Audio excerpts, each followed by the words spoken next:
Ya pemirsa, kelangkaan BBM semakin parah di Mandailing, Natal, Sumatera Utara. Ya, antrian kendaraan mengular sepanjang 10 km, bahkan warga tidak tidur semalam untuk mengantri BBM di SPBU.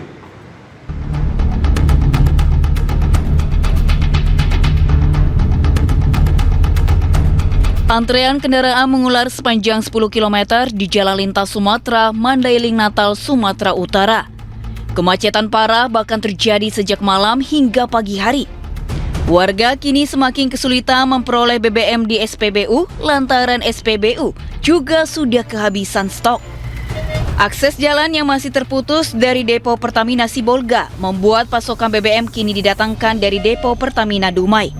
Sementara pasokan dari Dumai juga dikurangi, di mana setiap SPBU di Mandailing Natal hanya kebagian kuota 2 hari sekali. Warga terpaksa tidak tidur semalaman suntuk karena takut antriannya diserobot.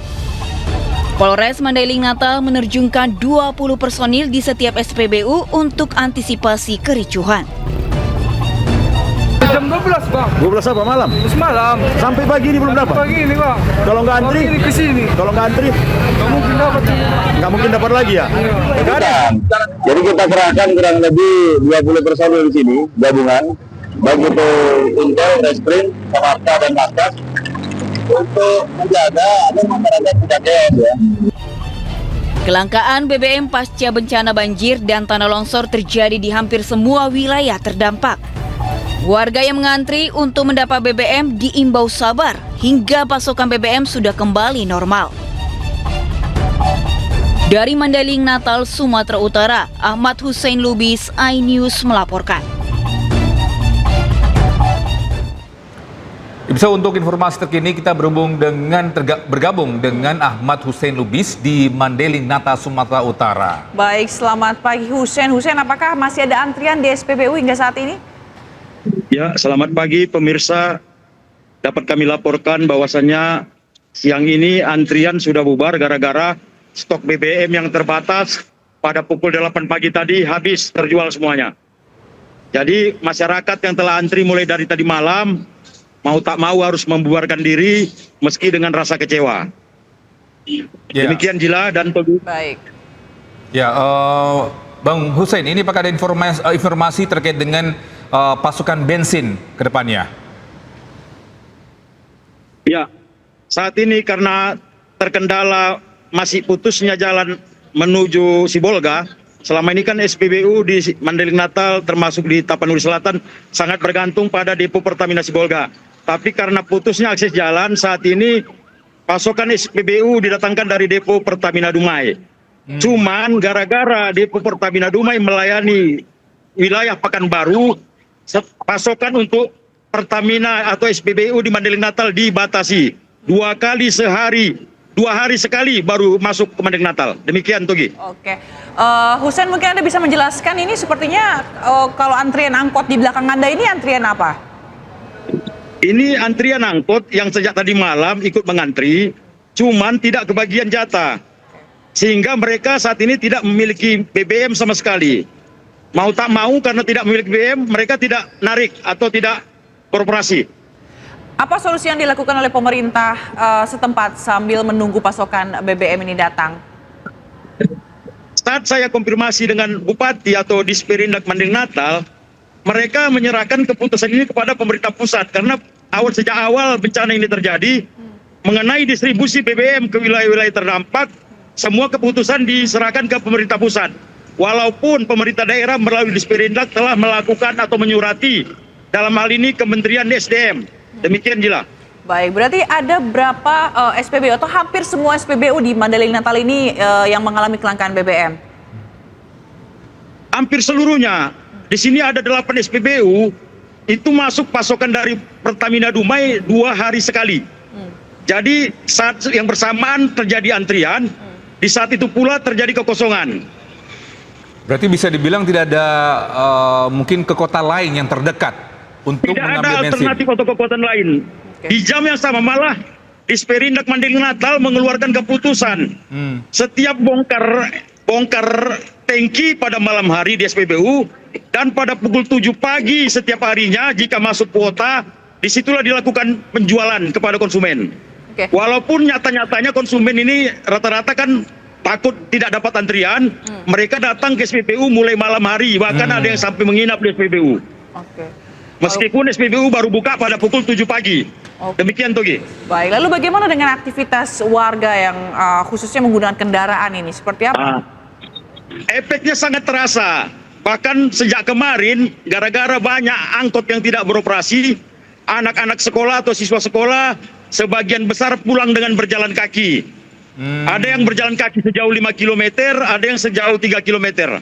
Mau tak mau itu yang harus dilakukan karena angkot berhenti beroperasi. Demikian Jila. Apakah ada bantuan kendaraan operasional gitu mungkin dari Pemda setempat untuk mengangkut anak-anak ini untuk melakukan aktivitas yang masih sekolah begitu? Ada, dan itu yang dilakukan Polres Madinah dengan pasukan TNI juga. Mereka menggunakan truk polisi dan truk TNI kemarin melakukan antar jemput anak sekolah. Baik, berarti kelangkaan ini karena akses terputus kan ya, Hussein? Akses yang betul-betul terputus, bahkan ini udah masuk hari ke-6. Oke, baik. Tentu kita berharap. Artinya gitu ya. tidak ada jaminan, biarpun dijual di ketengan atau di apa, Semua sudah habis. dijual di tepi-tepi jalan, tidak ada sama sekali stok. Oke, baik. Tentu kita berharap semoga pasukan BBM ini bisa kembali begitu ya, akses Ya. jalan bisa menghubungkan kembali supaya mereka bisa beraktivitas masyarakat gitu ya. Baik, terima kasih Ahmad Hussein Lubis atas laporan Anda dari Mandailing Natal, Sumatera Utara. Salam sehat selalu, selamat bertugas kembali. Pemirsa, Presiden Prabowo Subianto temui pengungsi bencana banjir dan longsor di Tapanuli Tengah, Sumatera Utara. Presiden perintahkan aparat negara kerja cepat, tepat, dan menyeluruh menanggulangi dampak bencana dan mengurus pengungsi.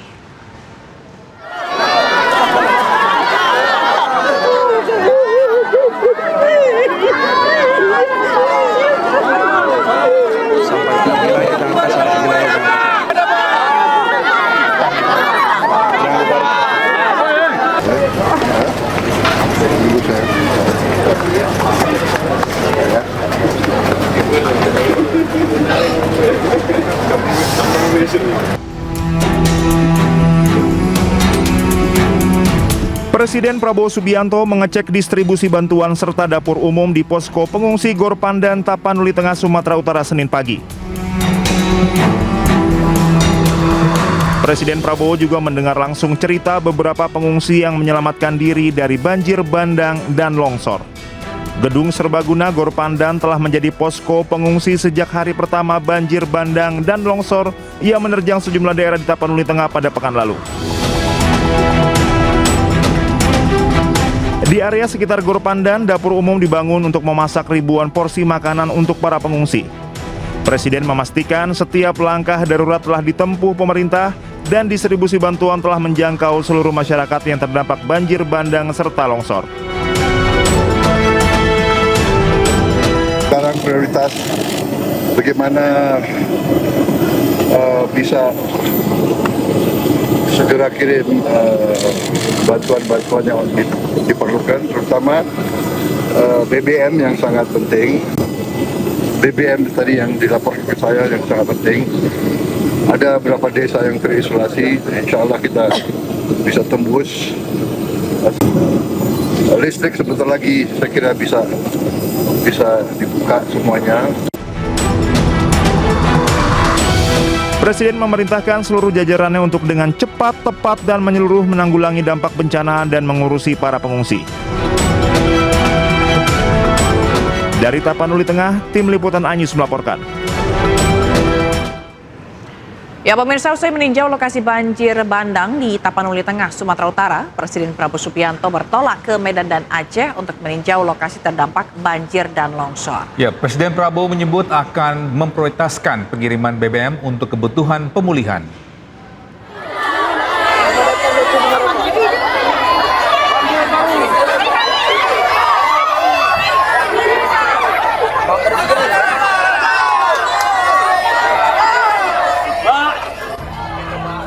Usai meninjau lokasi banjir bandang di Tapanuli Tengah, Sumatera Utara, Presiden Prabowo Subianto bertolak ke Medan dan Aceh untuk meninjau lokasi terdampak banjir dan longsor.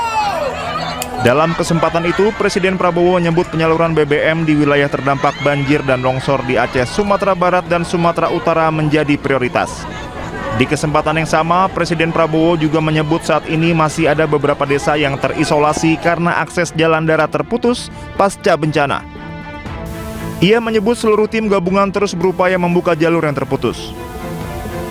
Sekarang prioritas bagaimana bisa segera kirim bantuan-bantuan yang diperlukan, terutama BBM yang sangat penting. BBM tadi yang dilaporkan ke saya yang sangat penting. Ada beberapa desa yang terisolasi, insya Allah kita bisa tembus. Listrik sebentar lagi saya kira bisa dibuka semuanya. Perubahan iklim kita harus hadapi dengan baik. Pemerintahan harus benar-benar berfungsi menjaga lingkungan, mengantisipasi kondisi di masa depan mungkin yang di daerah-daerah juga semuanya harus siap menghadapi kondisi yang perubahan iklim yang berpengaruh. Lebih lanjut, Presiden Prabowo juga meminta seluruh daerah untuk bersiap menghadapi kondisi perubahan iklim yang sedang terjadi. Presiden Prabowo menekankan agar seluruh jajaran pemerintah dapat menjaga lingkungan untuk mengantisipasi kondisi perubahan iklim di masa depan. Tim Liputan Anyus melaporkan. Ya, usai tinjau lokasi banjir dan longsor di Tapanuli Tengah, Sumatera Utara, Medan, dan Aceh, Presiden Prabowo Subianto bertolak ke Padang Pariaman, Sumatera Barat, dan Presiden tinjau lokasi pengungsian terdampak banjir dan longsor.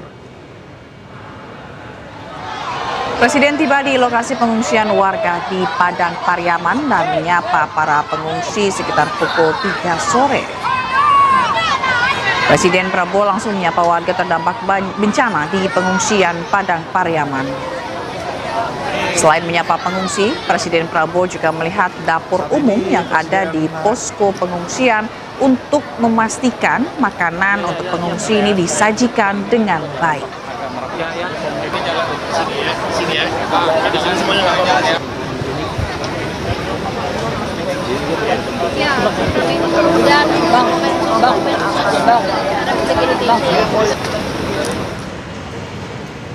Selain itu, Presiden Prabowo Subianto juga menegaskan akan menindak maling yang mencuri uang rakyat. Ya, hal tersebut disampaikan Prabowo saat berkunjung ke lokasi bencana di Padang Pariaman. Kalian suka nggak kalau saya sikat ke maling-maling semua?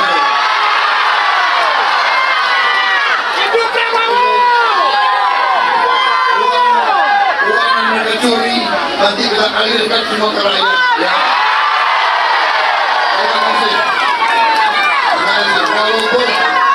Walaupun saudara di tempat yang susah sedang mengalami musibah, tapi semangatmu luar biasa.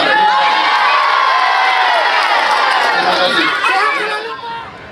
Sementara itu, Kepala BNPB meminta maaf pada Bupati Tapanuli Selatan Gus Irawan Pasaribu. Permintaan maaf setelah pernyataannya mengenai bencana Sumatera hanya mencekam di media sosial, viral dan menuai kecaman. Permintaan maaf disampaikan Kepala BNPB saat melihat kondisi bencana di Desa Aik Garoga, Tapanuli Selatan. Letjen Suharyanto tak menyangka dengan besarnya dampak banjir bandang yang melanda Tapanuli Selatan, Sumatera Utara. Suharyanto mengatakan BNPB hadir di Tapanuli Selatan untuk menolong masyarakat yang terdampak banjir. Sebelumnya, Suharyanto sempat menyebut dampak banjir bandang terlihat mencekam seperti unggahan-unggahan yang beredar di media sosial. Suharyanto mengaku terkejut dan minta maaf usai melihat langsung dampak kerusakan akibat banjir bandang di wilayah Tapanuli Selatan.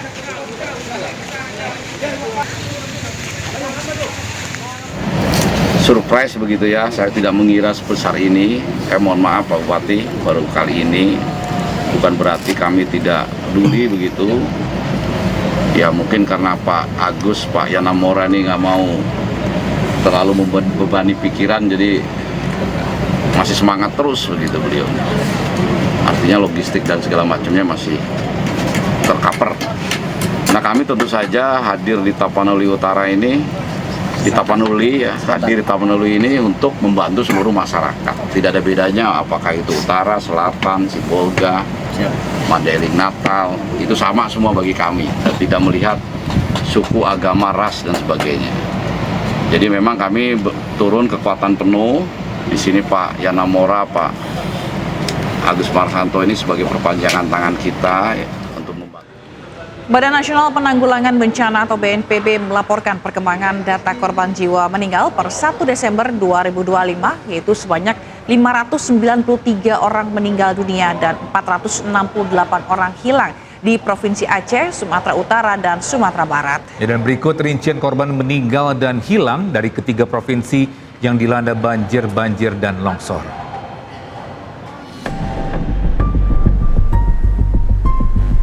Ya, di Provinsi Aceh ada sebanyak 156 meninggal dunia dan 181 hilang.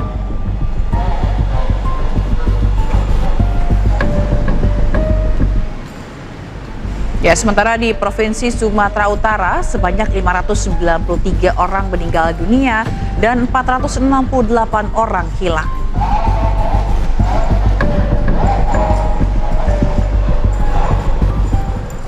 Dan di Provinsi Sumatera Barat 165 orang meninggal dunia dan 114 orang hilang.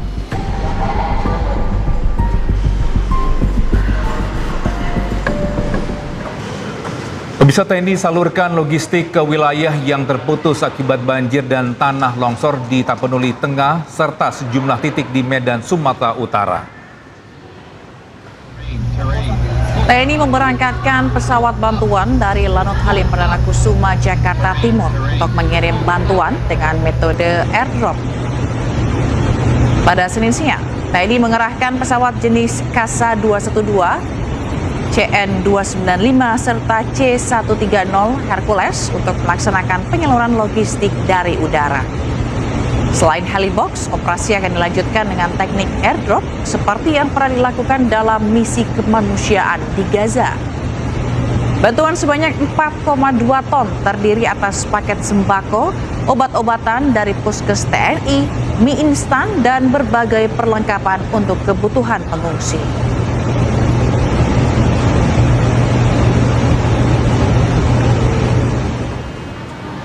Ya, sementara itu pemirsa, Mendagri Tito Karnavian buka suara terkait Bupati Aceh Tengah yang tidak mampu menangani banjir dan longsor yang melanda daerahnya. Ya, ia menilai ketidakmampuan para bupati menangani darurat bencana adalah hal yang wajar, salah satunya karena akses jalan yang tertutup. Nah, khusus tadi ada misalnya ada kepala daerah yang menyatakan tidak sanggup, ya gimana mau sanggup? Ini teman-teman wartawan tolonglah datang ke lokasi dan melihat sendiri. Ya. Contohnya Takengon, itu yang Aceh Tengah menyampaikan bahwa dia tidak mampu menangani kan. Ya memang nggak mungkin mampu, nggak akan mungkin. Karena apa? Karena dia sendiri tertutup. Dia perlu untuk dukungan satu pangan. Pangannya harus diambil dari luar menggunakan pesawat. Dia nggak punya pesawat. Maka otomatis minta bantuan kepada pemerintah provinsi atau pemerintah pusat. Tapi pusat ambil alih. Pusat yang mengambil alih. Dropping dari Jakarta dan dari Medan. Yang kedua, bagaimana mungkin kemampuan Pemda Aceh Tengah untuk melakukan mobilisasi alat berat untuk memperbaiki jembatan, memperbaiki jalan-jalan yang pecah, patah, memperbaiki yang longsor tertutup, ya, karena dia terkunci dari utara dari dari Lok Semawe, juga terkunci dari selatan. Jadi jalan daratnya betul-betul putus.